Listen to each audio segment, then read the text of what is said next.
ቅድስት ማህሌት ወደዛ ቤት በመመለሷ በጣም ደብሯታል። እንዲሁም ደግሞ አሁን ላይ ብሩክን ምናልባትም ተመልሳ ሚስቱ ከሆነች በኋላ እኔ ምን ላድርግ እችላለሁ? ድሮም እኮ እኔ የእሱን ፍቅር የእሱን ሁሉን ነገር ይዛለሁ ብዬ ነው እንጂ ከዚህ ቁጭ ያልኩት ዝም ብዬ እንደሄድኩ እንደመጣው ወይም ደግሞ ዝም ብዬ ሰው የምጠባበቅበት ምንም አይነት ኃይል የለኝም። ግን ደግሞ የእሱን ምርጫ ማክበር አለብኝ ብላ ነው የምታስበው። ከዛ በተጨማሪ እንግዲህ ምሳሌንም ጥያቄ ጠይቃት ነበረ። አሁን እንደው ከአባትሽና አባትሽ ማንን አግብቶ ቢኖር ነው ደስ የሚልሽ? እሷን ወይስ ደግሞ እኔን የሚል ጥያቄ ነው እንግዲህ የጠየቀቻት። ያው ግልጽ አድርጋ ጉዳዩን ባትነግራትም ግን ደግሞ ደበስብሳ አድርጋ እናትሽ ማን ቢሆን ጥሩ ነው እሷ ወይስ እኔ? እንዲሁም በግልጽ አልተናገረችም። ነገር ግን አሁን ምሳሌ ራሱ ተንኮለኛ እየሆነች ነው። ያው ማህሌት ወደዛ ቤት ስለመጣች ደስ ብሎኛል ብላ እንግዲህ ለቅድስት ትነግራታለች። እንዲሁም ደግሞ ሁሉም ደስተኛ እንደሆነች ነው እንግዲህ የተናገረችው ማለት ነው እሷ ስለመጣችላት። ከዛ በተጨማሪ እንግዲህ ብሩክም እስካሁን ለቅድስት ምንም አይነት ፍንጭ አልሰጣትም። እንዲሁም ደግሞ ሚስቴ ራሱ ማን እንደምትሆን ብሎ አልተናገረም። ማህሌትም እንግዲህ እንደምንም ብላ ከዛ ከነበረችበት መኝታ ክፍል እንግዲህ ወርዳለች። ወርዳም ግን ሀሳቧ አሁን ላይ ተንኮል ነው። ሁሉም እንግዲህ ተቀይራለች ብሎ ነበር ያሰቧት። ኤፍራታ ራሱ እንግዲህ ወደ ቤት እንድትመለሽ አልፈልግም፣ ቢያንስ እንኳን ከእሱ ሄደሽ ተሳክቶልሽ ያሰብሽው ነገር እንዲሁም ደግሞ የሰራሽው ነገር ጸጽቶሽ ይቅርታ ጠይቀሽ አብረሽ እንድትኖሪ ነው እንጂ የምፈቅደው ወደ ቤት የተመልሰሽ ራሱ እንድትመጪ አልፈልግም ብላትም ነበረ። በዚህ የተነሳ እንግዲህ ማህሌትም እሺ ይቅርብኝ አንቺ እህትነት ተባብለዋል ሁሉ። የማህሌት ሀሳብ እንግዲህ ከዛ ቤት ገብታ እንድትኖር ነው። ግን የምትኖረው ከብሩክ ጋር እንደው ቢሳካላት እንኳን ጥሩ ነበር። ግን ደግሞ ካልተሳካላት ከሁሉም ጋር ተመካክራ እንዲሁም ደግሞ ጥሩ ጠባይ ያላት አስመስላ ከዛ በተጨማሪ ደግሞ ጥሩ እናት ለመሆን እንግዲህ ለምሳሌ እየሞከረች ነው። ግን እሷ ጥሩ ከሆነች በኋላ እቅዷ ለዝና መስራት ነው። ምክንያቱም ዝና ነው ወደዛ ቤት የላካት። ዝና ደግሞ ጸባይ እንድትገዛ አዳዲስ ነገር እንድትሞክር ለምሳሌ ልጅቷ እንድታቀርቧት በቃ ለቅድስትም ለብሩክም ብቻ እንግዲህ ጥሩ ሆነች ታያቸው በቃ አስመሳይ ብሏታል። እንግዲህ በቃ የሌለ ማስመሰል አስመሳይ። ከዛም በኋላ በእርግጠኝነት ልጁን ራሱ የምትንከባከቢለት ከሆነ በአንድ ቀን ራሱ ብሩክ አቀፌሽ ልተኛ ይላል እስከሚላት ደረጃ እንግዲህ ደርሰዋል። ብሩክ ግን እንዴት ነው ይህን ነገር እንደው ያምናታል? በእርግጠኝነት አሁን ምሳሌ የኔ ውድ የኔ እህት የኔ ማር ምናምን ያች እንግዲህ ያቆላመጠች እየጠራቻት ነው ለጊዜው። ግን ደግሞ እስከ መቼ ይህ የማስመሰል ሰው እኮ አንዳንዴ ሲያናድዷት ሊወጣባት ይችላል ማለት ነው እንግዲህ በግልጽ ይሁን እንጂ ምሳሌም እኔ እወድሻለሁ አልወድሽም እያለች እንግዲህ ከቅድስት ጋር በምታወራበት ጊዜ ቅድስትም እንግዲህ ቆይ ግን አንቺ እንዴት ነው ነገርሽ? እንደው በቃ ምንድን ነው ብቻ በጣም ፈርታ ነበረ ቅድስት። ምክንያቱም ብሩክን ትወስድብኛለች ብላ ነው ያሰበችው። ብሩክን ከወሰደችባት ደግሞ እሷ የኔ ይሆናል ብላ ተስፋ አድርጋ ነው የጠበቀችው።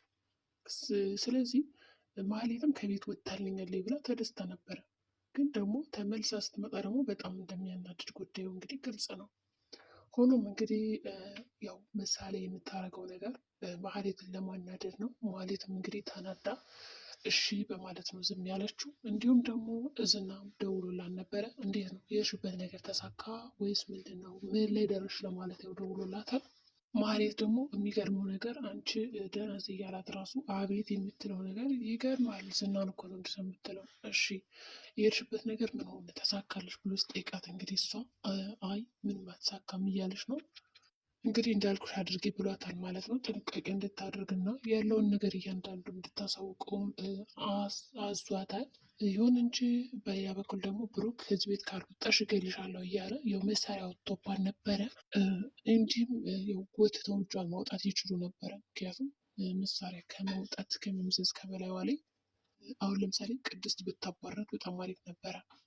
ከዚህ በፊት ይሄ ቤት ያንቺ ነበረ፣ አሁን ግን የእኔ ነው፣ ስለዚህ እና ውጭ ብላ እጇን ጎትታ ማስወጣት ትችል ነበር። ምክንያቱም አንቺ ማን ቤት ነሽ ደግሞ ምናምን ብትላትም እንኳን እኔ የወደፊት የብሩክ ሚስት ነኝ ብላ ልክ እንደ ሚስቱ ሆና ማህሌትን ማባረር ትችል ነበር። ግን ቅድስት እኔ ብሩክና መድብል ያስወጧታል እንጂ ምንም አልነካካም በማለት እንግዲህ አላስወጣቻትም ማለት ነው። እሷም እንግዲህ ከአልጋው ላይ ውላ አድራ ነበረ። ዝናም ይሄን ነገር ሲሰማው በጣም ነው የሰደባት። እንዲያች ምን ነሽ እንዴ በዚህ ልክ አራት ያጥንቦቅቦቄ ወጣ ወጣ ብለሽ እንግዲህ አንዳንድ ነገሮችን ሰሪ ስላልነበረ እሷም እንግዲህ እሺ ዝና በማለት ነው እንግዲህ የተረዳችው ነገሩን። ከዛ በተጨማሪ ደግሞ እንግዲህ ወደ ሳሎን እንግዲህ የዝናን ምክር በመስማት መታ ቅድስትና ምሳሌ ቁጭ ብለው እያወሩ እያለ ከእናንተ ጋር ልቀመጥ ትላቸዋለች። እነሱም እንግዲህ ችግር የለውም በማለት እንድትቀመጥ ያደርጓታል። ከዛ መጫወት ጀመሩ። ምሳሌም እንግዲህ ግን ትወጂኛለሽ ወይ ብላ ስጠይቃት አዎ ማለት ፈለገች ማለት ነው። ምክንያቱም ማስመሰል ነው የፈለገችው። ከዛ ይሄማ ሊሆን አይችልም በማለት እንግዲህ ጉዳዩን ጸጥ ትላለች ማለት ነው። ከዛ በተጨማሪ ያደረገችው ነገር ምንድን ነው?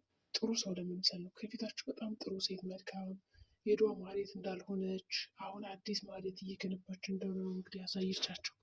ግን ያው ቅድስት ነክታለች። ምንም ብትሆን ደግሞ ማህሌት ነች እና በዚህ መሀል እንግዲህ ቅድስት ቆይ ከዚህ ቤት ነው መኖር የምትፈልገው የሚል ጥያቄ ማንስታባታለች። ከዛ እንግዲህ ምሳሌም እሺ ከዚህ ቤት የምትኖረው እንዴት ሆነች ነው የሚል እንግዲህ ማለት ምንም በተመለከተ የብሩክ ሚስት ሆነሽ ወይስ ደግሞ ሰራተኛ ወይስ ምን ስትላት እንግዲህ እንትና መሀሌት የመለሰችላት እኔ ብሩክ የፈለገሽን ነገር ሁኝ ካለኝ እሆናለሁ፣ በቃ ከፈለገ የቤት ሰራተኛ ራሱ ልሆን ካለኝም እሆናለሁ ነው ያለችው። ግን ምሳሌ ቀበል አድርጋ ማለት የብሩክ ሚስት ነሽ ወይስ አይደለም ብላታለች። ቀበል አድርጋ ማለት ነው።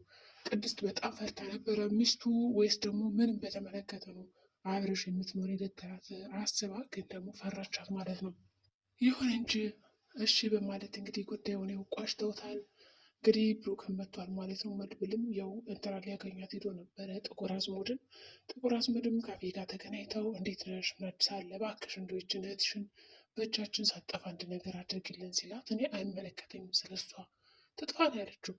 እኔ በእርግጥ አልዋሽም ቆጭቷት ወደ ቀድሞ ትዳሯ የምትመለስ ነው የሚመስለኝ። በቃ ብሩክ ከተለያየች በኋላ ምንም ደስተኛ አይደለችም የነበረው። ጸጸት ነበረባት። እንደገና ደግሞ ዝና ነበረ መሸሸግ። አሁን ደግሞ ዝና ራሱ ትቷታል። ወደ እኔ ቤት ራሱ እንዳትመጣ ክልክያታለሁ እና በቃ ከዚህ በኋላ አይመለከተኝም ስለሷ እና የፈለካትን ነገር አድርጋት ብለዋለኝ። በእርግጥ መድብል ወይ ሆስፒታል ሰጃት ወይ ደግሞ ዘመዶቿ ምናምን ጋር ወሰጃት። ከዛ ጥሩ ሰው እንድትሆን ነበር የፈለገው።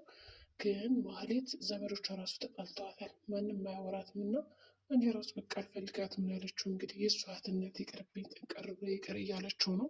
መድብልም ተገርሞ በሁኔታው እርግጠኛ ነሽ ይላታል። አሁን ብላ እንግዲህ መለሰች። ወደ ቤቷ ከተመለሰች በኋላ ግን እንደውላላታለች። እኔ ለመድብል መጥቶ ነበር ጠይቆኛል፣ ግን አንቺ ጸጽቶሽ ጥሩ ሰው እንደሆንሽ እና ጸባይሽን አስተካክለሽ የድሮ ማህሌት እና ትዳርሽን እንደምትመልሽ ነው የነገርኩት። ስለዚህ ጸባይሽን አሳምሪ ብላት ነበረ። እንግዲህ ማህሌትም ምን አገባሽው ማለት ነው ስልኩን ጆሮዋን የዘጋችው። ከዛ እንግዲህ ብሩክና ቅድስት ደግሞ ቁጭ ብለው እያወሩ ነው። እንግዲህ ያመልጣለች። ጠበቃውን ሸውደዋለች። በቃ የሴቶች ጉዳይ ላይ እኔ በማለት አጭበርብራ ወጥታለች። ለሙጌም እንግዲህ ስነግረው በጣም በጣም ጮህባታል። ምንም እየተረዳት አልነበረም። በጣም እንግዲህ ደላለው ይረዳና በማለት ደላለውን ስጠይቀው እሱ አላቅም ይላል።